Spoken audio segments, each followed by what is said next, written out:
Hey everybody, let's make a couple of videos all about how to code. So today it's going to be about HTML5 and coding with JavaScript. It's going to be a super easy example. I'm not a professional programmer by any means, but I'm going to show you how to do some basic stuff. Let's head over here and download Sublime Text if you haven't done so already. Okay, just type in Sublime Text in Google search, click on the first link. Click on download for Windows or whatever you're using. Okay, download, install it, then launch it. I've already done that, so here we go. Sublime Text, open up. Good stuff. I'm going to close this. All right, so what you want to do is just first save this session. You want to save it as HTML. So go to File, Save As. No, on your desktop is totally fine. I'm just going to call it example.html. Click on Save, and there we go. We have an HTML file, totally blank, and we're going to start from scratch. Now, to begin coding in HTML, you need to tell the browser that we're actually loading an HTML5 file. So you need to say doc type. So you got to go less than, exclamation point, doc type, and then you got to say HTML. Okay, close it, right?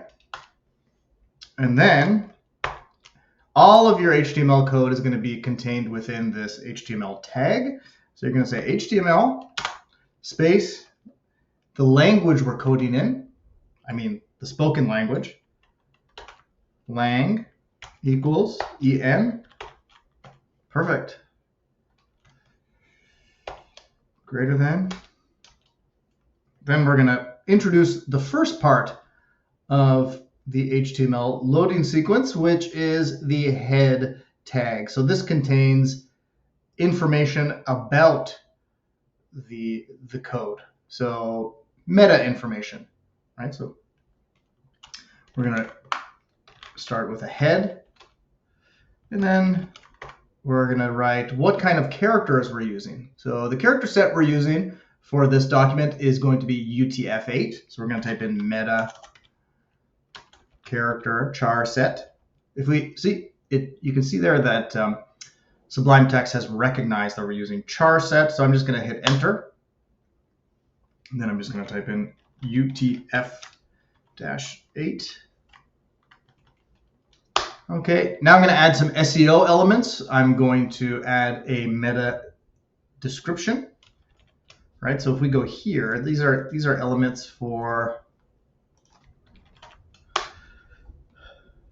this part, right? Once we deploy our HTML file, the meta description will be this part that shows up in Google search. We're also going to add a title, which is this part here, and it shows up as your tab title too. Okay, so meta name, oops, meta name, description,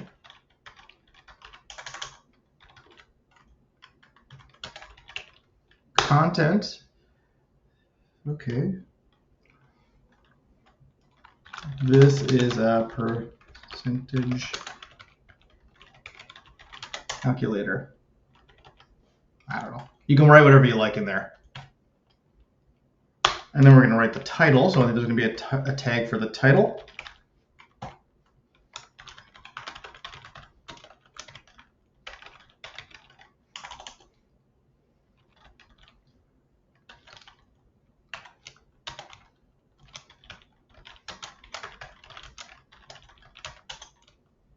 To close it, right, it's going to be less than, and then you're going to do /, and then Sublime Text knows you're closing it. Okay, now we're going to close the head section. Good. Now let's do the body. This contains all the visible content. Right, inside this head section here, this is where you would add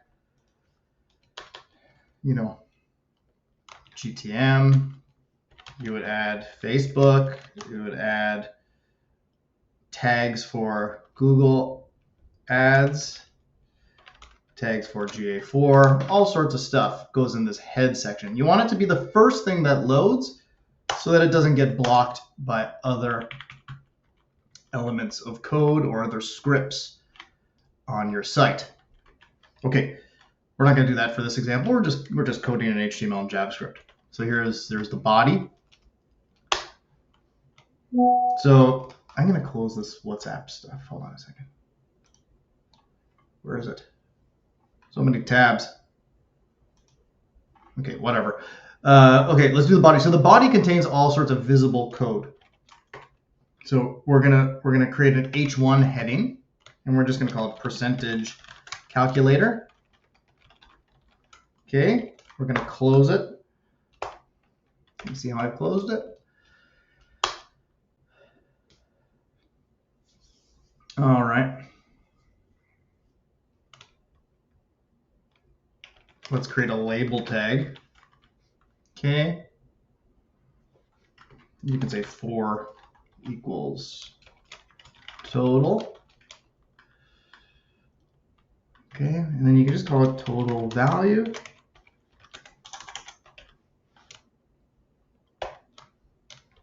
Close the label. And now we're going to make an input text box where a user can input stuff. So we're going to call it input. And the type is going to be a number. So I want them to input a number only. And I'm going to give it an ID of total. Okay. And I want to give it a placeholder as well so that the user knows what to do in this case. So I'm just going to write placeholder, PLA, then you can see Sublime Text finishes it for us. I'm just going to say enter total value. Okay. And it's got to be required. They can't submit the form without filling this in. So that's you just add this required attribute. I'm going to have 2 breakpoints, BR, BR.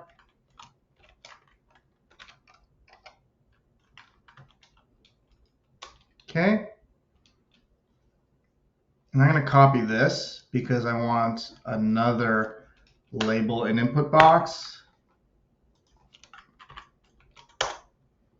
I'm just going to call this part. So the idea is I'm going to have a total value and then I'm going to have a part value. So like, total value 100, part 50, and then it's going to calculate a percentage of the part given the total. Should be 50%, that kind of thing.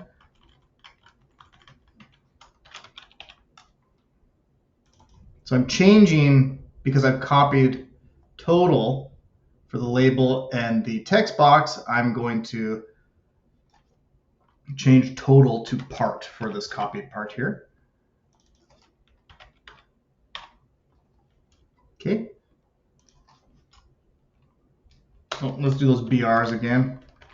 BRs, this is a line. So 2 breakpoint, 1 breakpoint is a line, another breakpoint is another line. Now let's create a button. Give it an ID. And let's call it calculate button.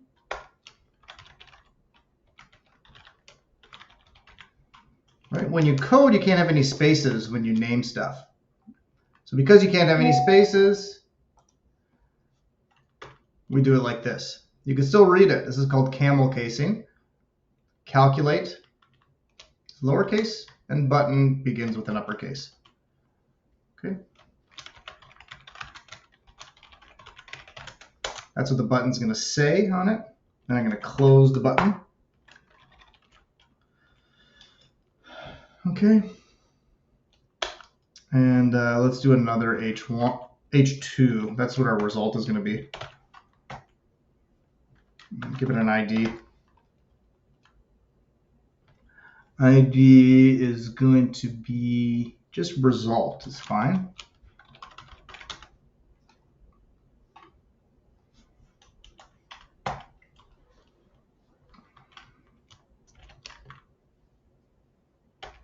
And you can see that it's not like this one where H1 actually says something. We are going to make it so H2 only will say something when we program it to say something. So we're going to give it an ID. So we're going to say, like, make this ID do something. That comes later. You can see there's no words because we're just using it as a placeholder or a variable.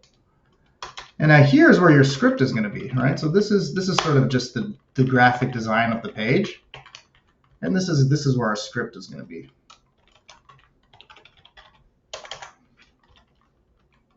Okay, so we're going to make variables now. Those are going to be constants. Okay, so you're going to write const for constipation. I mean constant. Button equals document.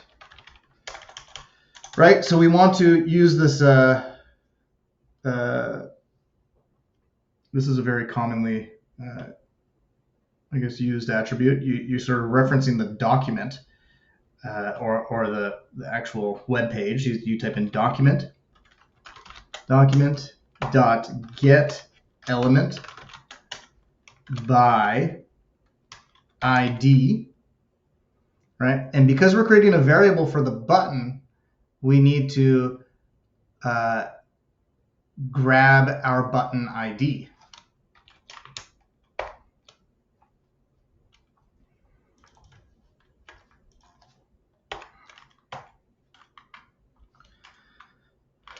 Okay, so you can see this is our button ID. I put it in there. We've turned it into a variable. We see const button. Okay, now let's create a variable for this one here, where the results are going to be displayed. Let's call it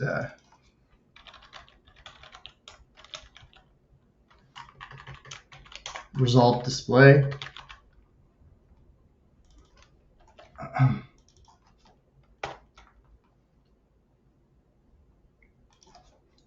Okay.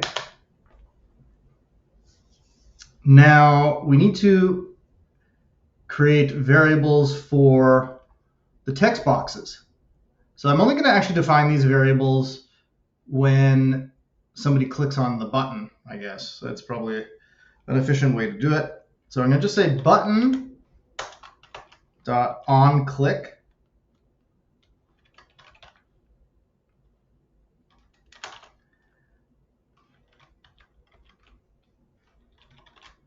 equals function. So I'm saying when somebody clicks on the button, function, create a function that works like this. Okay, what's going to happen when somebody clicks on the button? Well, when somebody clicks on the button, I'm going to create two variables. A const variable, total, so that's the total text box. And I'm going to say parse the input, parse the float, because it could be a floating point notation.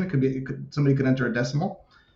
I'm going to say document dot get element by ID, right? So I want to get this text box. So I'm going to say total.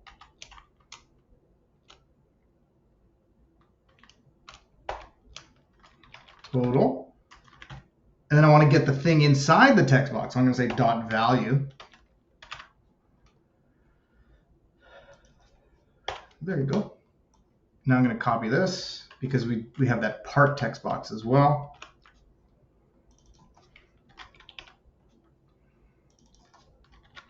Part. There we go. That's cool. Really simple.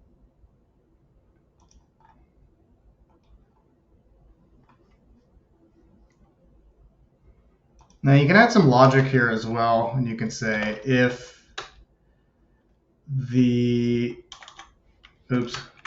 Yeah, if total is less than or equal to 0,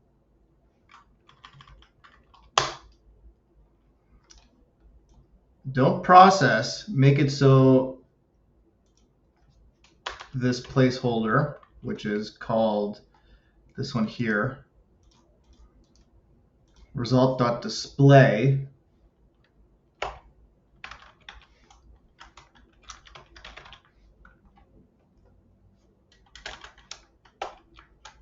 total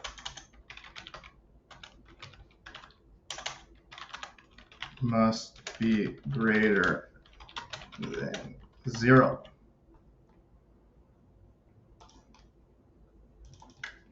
Make sure you spell stuff right.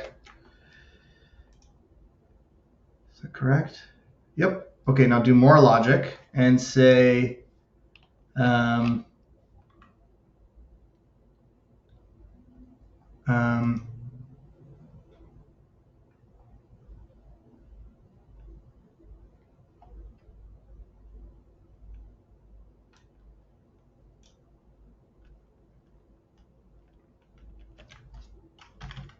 what if part value is negative? We can't have it be negative.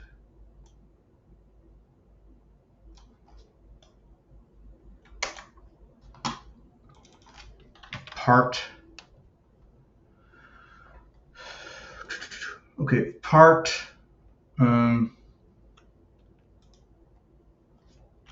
Less than 0.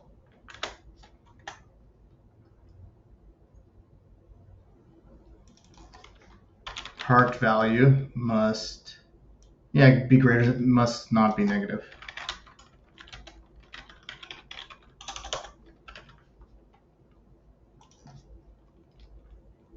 And here's where we actually do the calculation itself. So this is the kind of, we didn't need any of this really. This is sort of just a check such that our thing doesn't break. It's good to have if statements like this. If this happens, then do this instead of actually processing how we want to process. So this is kind of the fallback here. If both of these are false, then this happens. We say const percentage, so we create another variable here, equals part. You actually have to do this. So we do a percentage formula now. Part divided by total, multiplied by 100.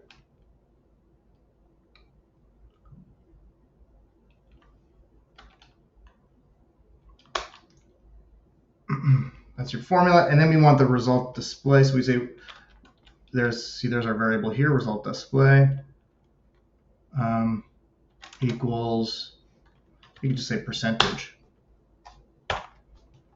Well, that's done. Okay, let's go to, oh, actually it's not done. You have to close all these things. So we've got here an open HTML tag and an open body tag. So you want to go here and you want to close. You got to close the script tag too. Close our script tag. Close what else? A body tag. Close the HTML tag. Good. Okay. Open. Close. Open. Close. Open. Close.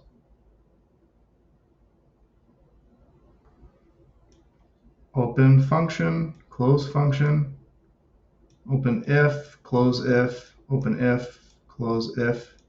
Perfect. Looks pretty clean. So let's go here. So this is called example.html. Where is it?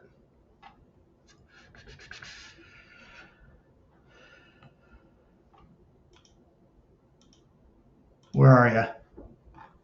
Oh, here it is, example.html. So I'm going to go here and I'm just going to right click it and I'm going to say open with, or you can drag it right into Chrome.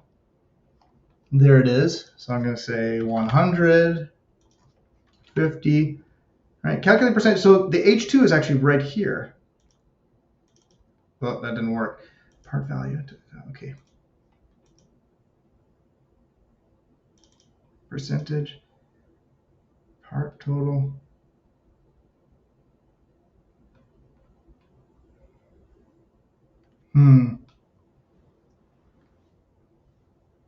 Okay, because you have to say text. I forgot text content. Result display dot text content equals percentage. That should do it. So now save, refresh.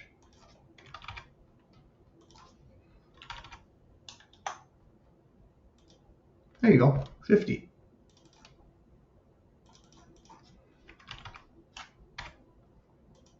Five.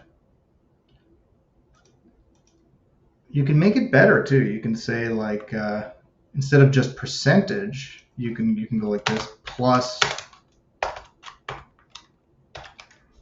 save, and now you go 100. So I just refresh this, 50. It should say 50%. Yep, there. Or you could even mess with it even more. You could say your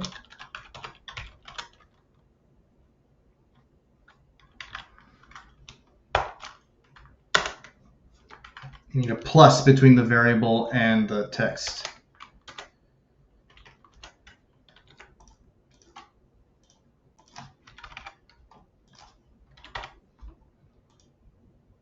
That's cool. Okay. Now play around with this. Do whatever you like. Okay. Hopefully that's useful. Hopefully you learned something. Mess around. You know, it's really easy to go into ChatGPT and generate stuff for you, but you don't really learn a lot that way. I know some of you are thinking like, yes, I do. I learn a lot from ChatGPT, especially when it codes an entire website for me and I just sit there and hit the enter button. You should at least know some basics and then, you know, kind of go from there. Okay, it's important to understand the foundation before you use automation tools. So here's an example of the basics. Okay, again, I'm not a programmer. I'm happy to know the basics before I jump into a lot of these platforms that do everything for us. It is important to kind of understand this stuff. Okay, hopefully you learned something here, and I'm going to make more of these videos just because it's pretty fun. So, like it or not, I'm going to do more. Okay, take care, everybody, and drop a comment if you dig this stuff. Bye-bye.